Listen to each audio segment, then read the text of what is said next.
Now, if you've ever been curious about how to get a stone out of a bezel, or curious about Chris from Lion Punch Forge's crap stick, I'm going to show you a little demonstration now. Now, I made this bezel, at first it was too tall, and I decided, like a silly person, to cut it with my saw frame, and then I made it too short.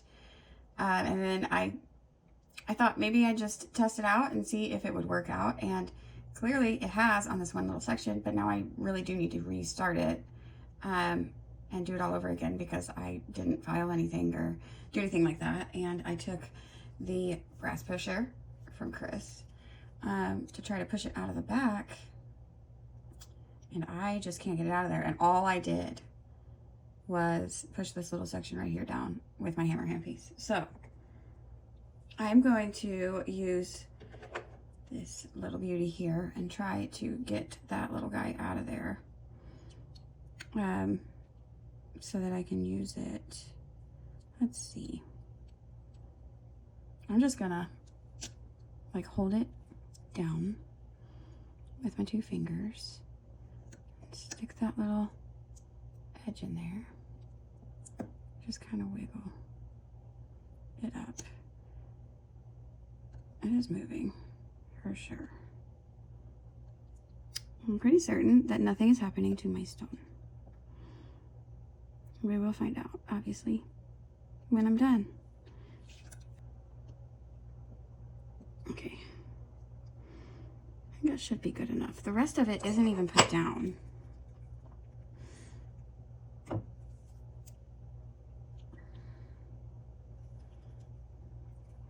I still cannot get that thing out of there. So I am going to, let's see.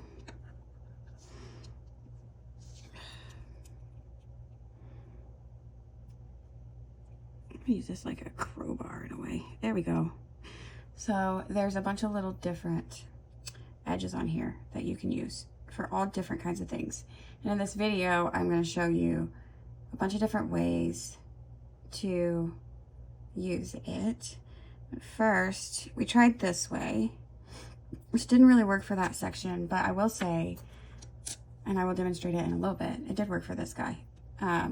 Like, seriously, just, this was one of the first bezels I ever made, and I wanted to take it out so I could see how things worked with this. So I think I'm gonna use this one right here. It's almost like a crowbar situation. Work my way around to that area and see if I can lift it up just enough. I'm gonna use a smaller one over here because of the curve. Hopefully you guys can see what I'm doing. Oops. Yeah, I need to be careful. Okay. I'm using the corner of that too, just to kind of push it in there and try to get it out. There we go. Oh yeah. I think I'm gonna back over here. Kind of open this up. It really is like a crowbar. I'm gonna open it up in the rest on the other edges and see if I can't just slide it out like that. Yeah, there we go. And let's check her out. Let's see if she got any damage. There is a tiny little bit, but I can't actually tell if that was from, come on camera.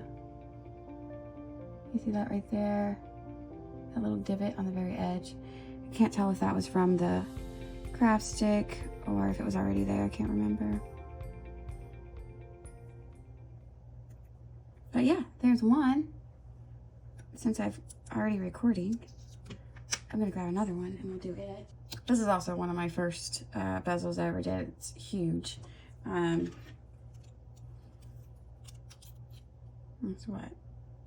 30, the bezel is about 38 millimeters wide. So I made this long before I knew anything, and I did an okay job, but it wiggles. So I want to take it out, salvage some of the metal, and reset her in a different way, because this is a beautiful rose quartz stone. You can't really tell the rosiness of it. Let's see.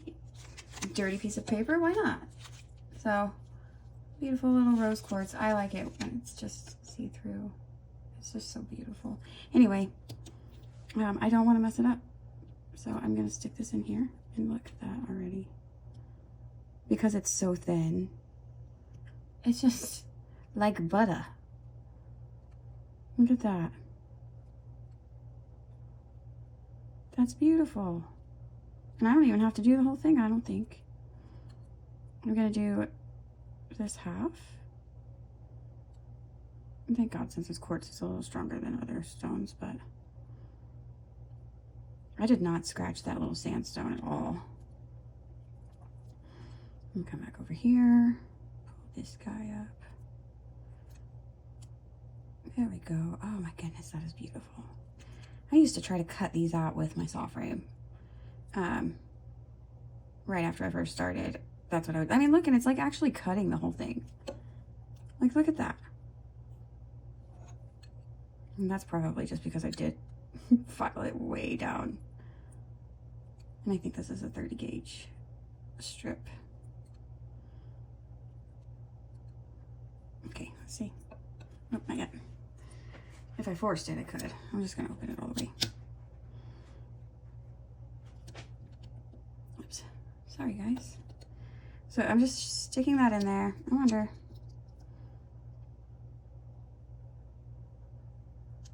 I mean, yes, you could, but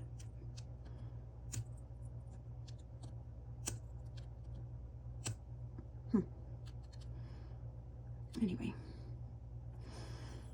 You can also use this to open up your folds when you're fold forming, and I will be doing that in the next clip. So stay tuned and we'll show you how that goes.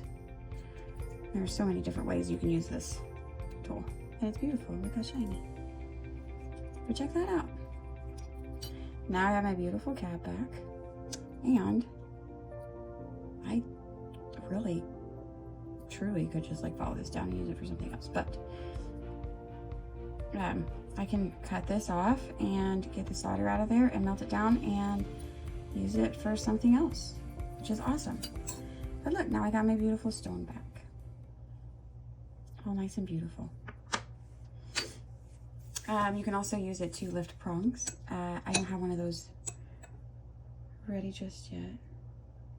There is one little tricky one I wanted to try out. Let's try that one.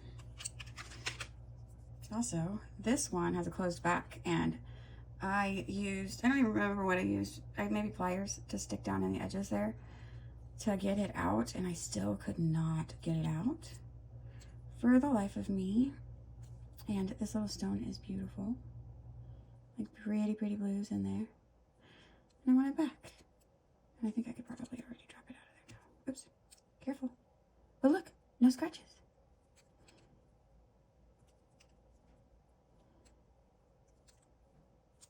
Okay, and then do the little pink sapphire here in just a second. There we go. Let's do that one. I like this little one on the back here. I think that's gonna be my favorite. Haha, that thing has been in there for like 7 months. I just couldn't get it out and I didn't want to give up on it, so I put it away. Beautiful, and look at all that metal I can use. So there's that one. That one. I'm gonna attempt to do this one real quick, and a couple others maybe. All right, whoops, sorry guys, I'm still new to this camera thing. All right, I'm going to probably use this little guy right here, maybe. Put my magnifiers on so I can see and zoom you guys in a little bit more, so maybe you don't hit my light. Lighting's gonna be terrible, but I need to be able to see what I'm doing so I don't mess this whole thing up. So I'm gonna start with the part that I've been using this whole time. Oh. I feel like you just have to have it in your hand to make things work better. But you also have to be careful not to cut yourself. All right, so that's not working. Let's see if we can.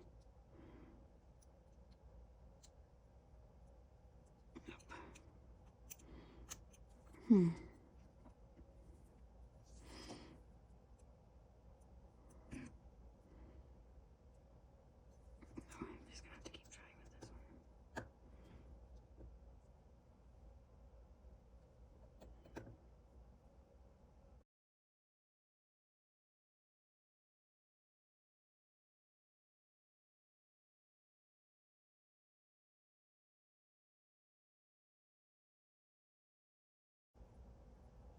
Yeah, I may have to really work at this. Let's see if I can stick something in there and push it out. Oh, there it goes. Something was happening. Look at that. Now, let's see. To be honest with you, if I wanted, I could actually put the jump ring on here and put that bezel, put that stone back in and set it again.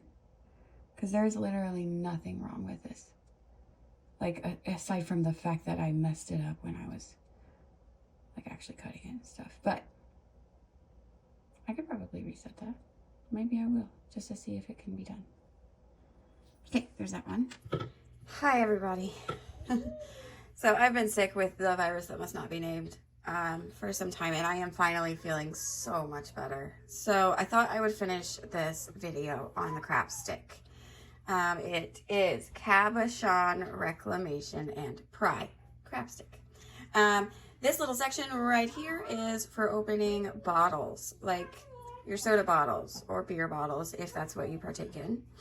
This here is either to hold like a keychain, or you can use it for more leverage.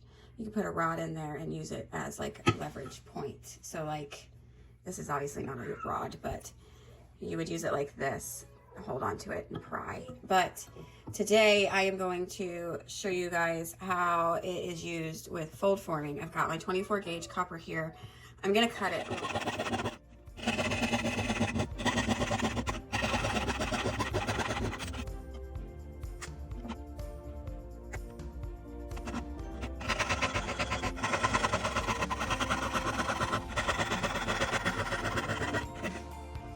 We are making a pod. I'm not going to put anything in the pod. You guys can watch other artists to find out how to do that, because I am not a fold former. But I just want people to see that the crap stick is like a very versatile tool, and if you are a fold former, you can use it to open up your folds. Really.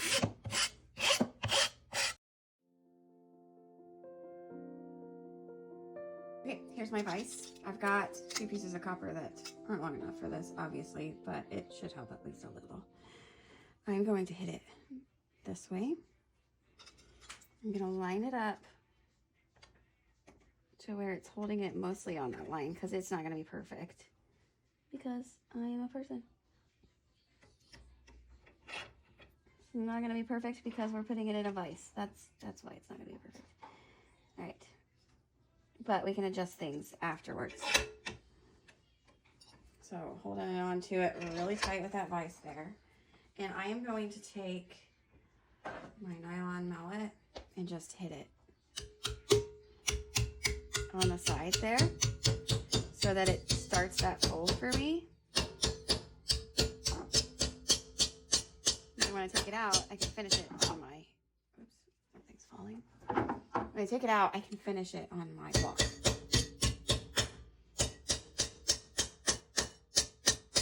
I'm gonna use a real hammer for that. I just don't really want to mess up my stuff here. Okay. Taking it out. Maybe. Temperature. Goodness lady.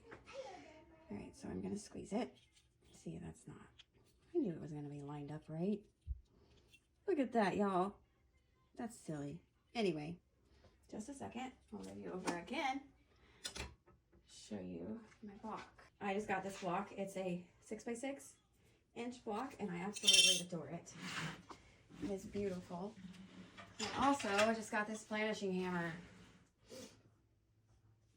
And I'm not sure which side I'm supposed to be using. So I'm going to try the flat side first. And I'm just going to hammer on that edge.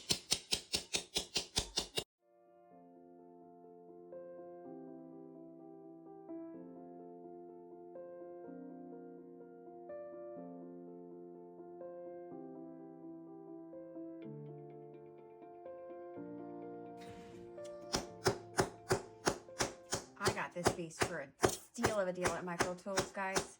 Keep checking on Micro Tools. Sometimes he has some really good prices on things. This thing is only $15. And it's a 40 millimeter, I think it's like 1 pound weighted dead blow mounted Del Rey. Okay, so there's that. I'm going to anneal it, and then I'm going to cut it in like that pod-like shape, and then hammer it some more with a different kind of hammer. Be right back after I'm done annealing it. I'm going to cut this. How am I going to cut this?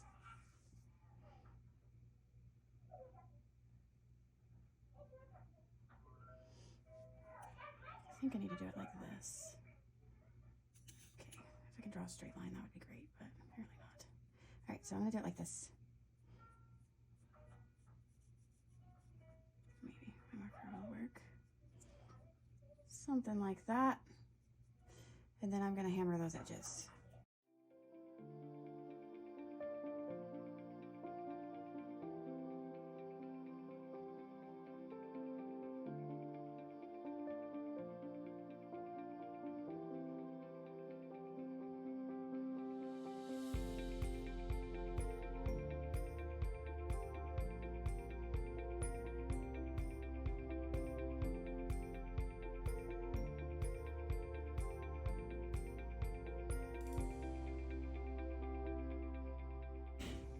I'm going to start with this bigger one on the edge.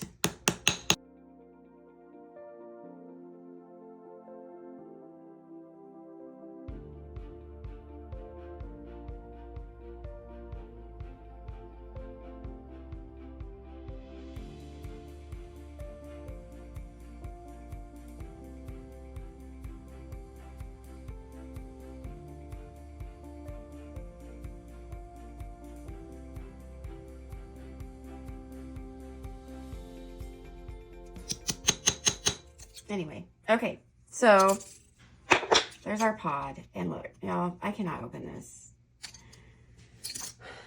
So that is where the crop stick comes in, and you can use any one of these edges. Now mine came open as I was hammering it, but sometimes people don't get that. And see, you can twist it to get it open more. And some people don't have the option of having that little opening, so you can stick this sharp edge here in that little crack, and look at that. Much better than a knife any day, I think. And you just kind of twist it and get it open. Now this is not annealed, but look at how much I was able to do without annealing it, just with the crop stick. So I'm actually going to anneal it now and open it the rest of the way and see what we did. Like, look at that. That's pretty. All right, just a second. Ooh, get the inside of that. That's cool looking. I'm gonna anneal it. Get rid of it. All right, that is the oxidation from me annealing this copper. That's what it looked like before too, and I absolutely love that color. I bet that would look so good if you use liver of sulfur and kind of get those highs and lows out. I love that. All right, dip it in the water. Gotta go. All right, so I did not take the brass brush to it. I am literally pulling it out of the pickle right this second. And I'm gonna show you guys the pod. So I get these towels from the Dollar Tree. They're in the automotive section, and they're really soft. And they clean very well. Like, I thought, toss them in the washing machine and it comes out perfectly white. So they're perfect. They're only $1.25 too. So I actually got that one for $1 before they changed everything. So here is the pod. Leaf all the way open. I'm not really sure if I would call this a pod. It's a leaf. But the crap stick made it possible for me to open it. It ruined the head of my thing. But I think that this tool is absolutely amazing. Did you guys also know that you can open hex screws with this or turn larger Allen wrenches with it?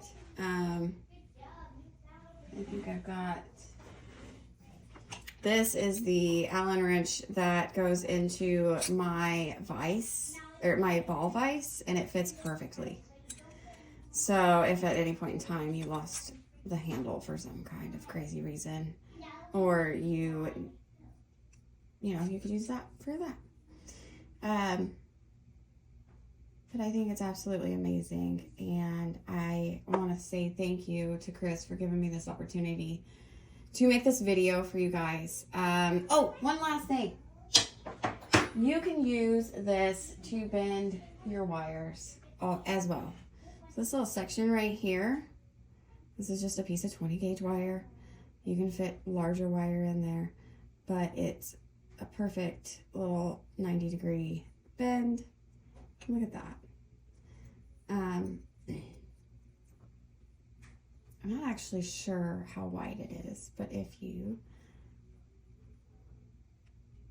I think it's like 5 millimeters. Let's check it.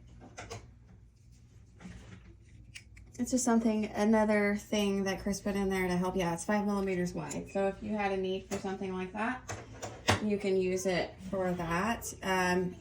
If you had larger wire, let's see if I've got,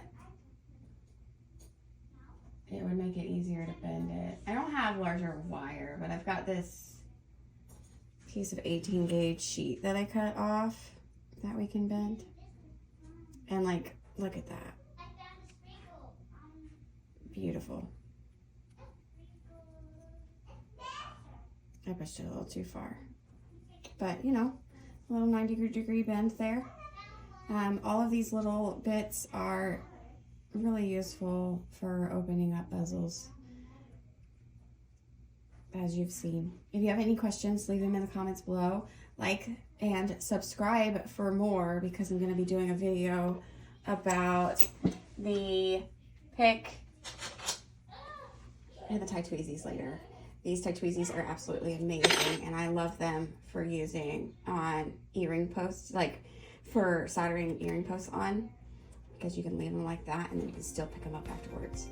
So they're absolutely amazing. I love them.